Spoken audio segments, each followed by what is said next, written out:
नमस्कार मेरे प्यारे भाइयों बहनों और बच्चों।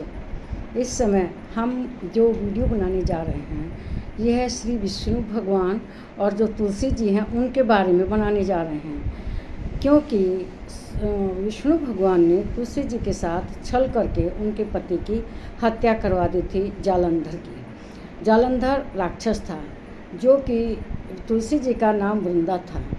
वृंदा बचपन से श्री विष्णु भगवान की बहुत पूजा पाठ करती थी।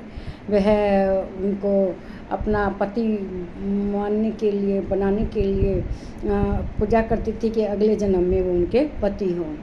लेकिन उसका जो पति था राक्षस, वह शिव जी से युद्ध करता है और शिव जी से युद्ध करने का उसका कारण है कि वह चाहता है पार्वती जी से को पाना और इसी के लिए वह शिव जी को समाप्त करना चाहता है।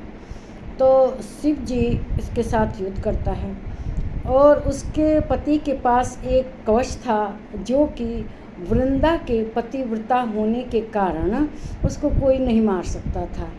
तो विष्णु भगवान यही सोचते हैं कि इनका पतिव्रत धर्म भंग करना होगा, तो उसको भंग करने के लिए बहुत विचार करते हैं। पहले तो उनके मन में अंतर्द्वंद चलता है, क्योंकि वह वृंदा बचपन से ही उनकी भक्त रही है कि वह अपने भक्त का इस तरह से धर्म कैसे भ्रष्ट कर सकते हैं।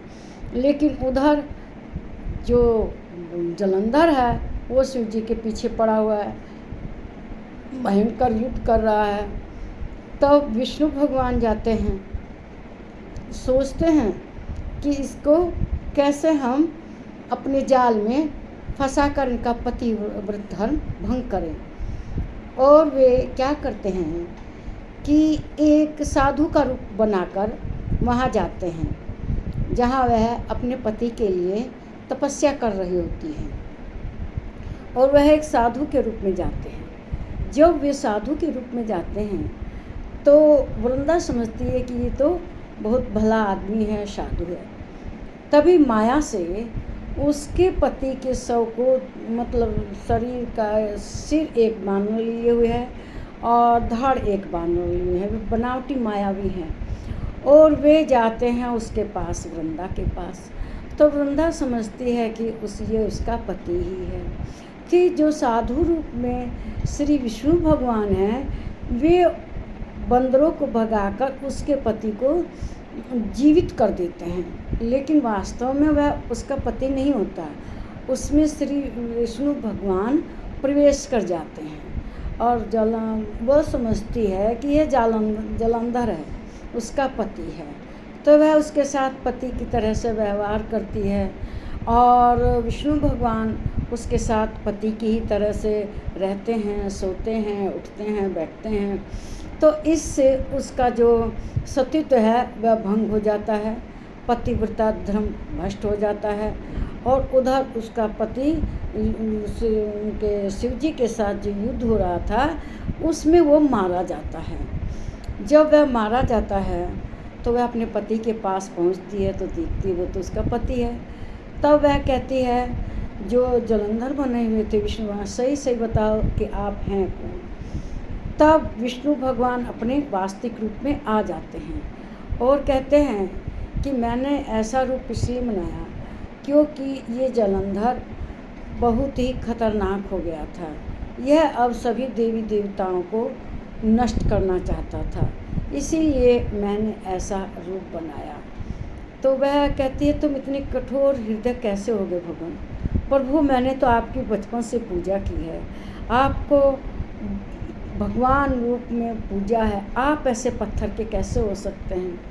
तब वह क्रोधित हो जाती है और उनको श्राप दे देती है कि आप पत्थर के हो जाइए। तो श्री विष्णु भगवान कहते हैं कि देखो, अगर हम पत्थर के हो जाएंगे तो तुम्हारे ही पास रहेंगे, तुम तुलसी हो जाओगी और ऐसी तुलसी होगी जिसके घर में, जिसके आंगन में रहोगी, उस घर में कभी कोई अकाल मृत्यु का भय नहीं रहेगा और वहाँ हमेशा खुशहाली रहेगी, लक्ष्मी का वास होगा।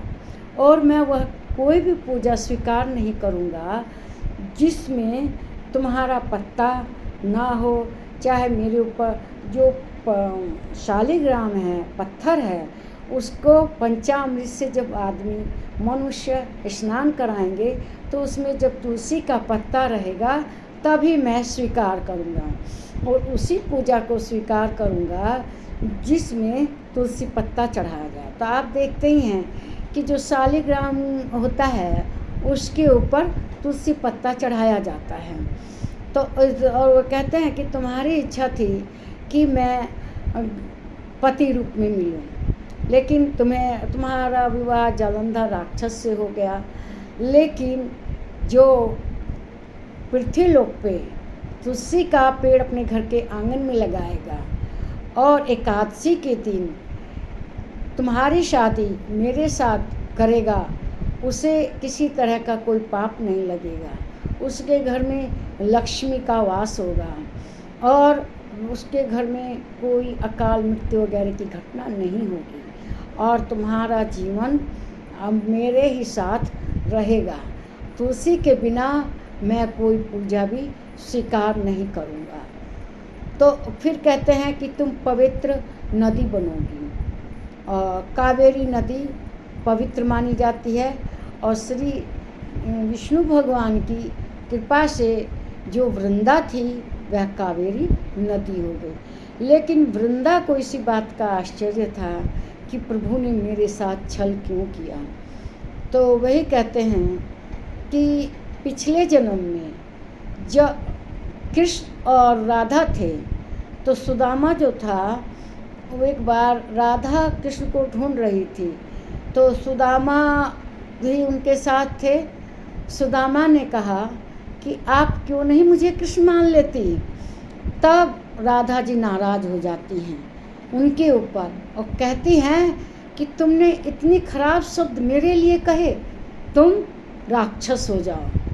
तो वही अगले जन्म में राक्षस हुआ जो वृंदा का पति था और उसको समाप्त करने के लिए, क्योंकि उसकी नीयत गलत थी, वह चाहता था कि शिव जी को समाप्त करके वह पार्वती जी को पाले और इसीलिए शिव जी को मारने का प्रयास करता था और उसने शिव जी से भयंकर युद्ध भी किया। तब विष्णु भगवान उनका जो सतीत्व था जानते थे कि इसी पतिव्रता धर्म के कारण वह जीवित है, उसका यह पतिव्रता धर्म वृंदा का उसका कवच बना हुआ है, तो उसको तोड़ने के लिए वे उनका पतिव्रत धर्म भंग करते हैं और जिससे कि जालंधर मारा जाता है। तो इस तरह से जालंधर का अंत होता है और जो तुलसी का अगले जन्म में हम लोग विष्णु भगवान के साथ शादी करते हैं, उनका पूजा करते हैं, शालिग्राम के ऊपर तुलसी पत्ता चढ़ाते हैं, पंचामृत से जो स्नान कराते हैं शालिग्राम का उसमें भी तुलसी जी का पत्ता डालते हैं। तो ये विष्णु भगवान ने उन्हें अब आशीर्वाद कहें कि श्राप कहें दिया कि तुम अब पृथ्वी लोक पे में हमारे साथ पूजी जाओगी, क्योंकि तुलसी ने मतलब जो वृंदा थी कहा था कि आप बड़े कठोर हृदय हुए पत्थर दिल होकर मुझे ऐसा मेरे साथ व्यवहार किया और उसके जो पति थे जालंधर का युद्ध में हार कराई उसे।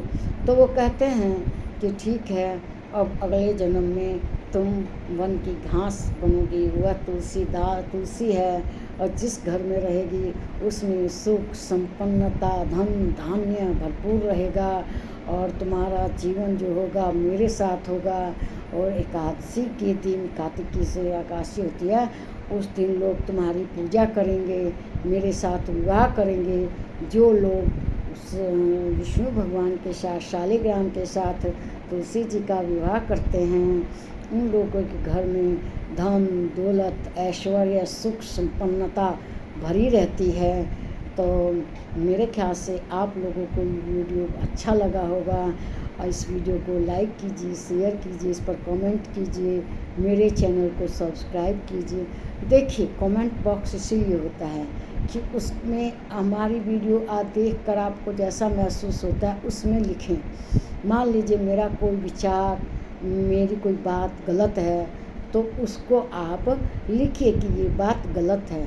अगर आपको मेरी कोई बात अच्छी लगती है तो भी लिखिए कि मेरी बात ये आपको क्यों अच्छी लगी, है ना। इससे हमारा साहस वर्धन होता है और फिर हम और भी ज्ञानपूर्वक वीडियो बनाने की कोशिश करते हैं। तो सदा प्रसन्न रहिए, सुखी रहिए और तुलसी जी का, विष्णु भगवान का पूजा करते रहिए।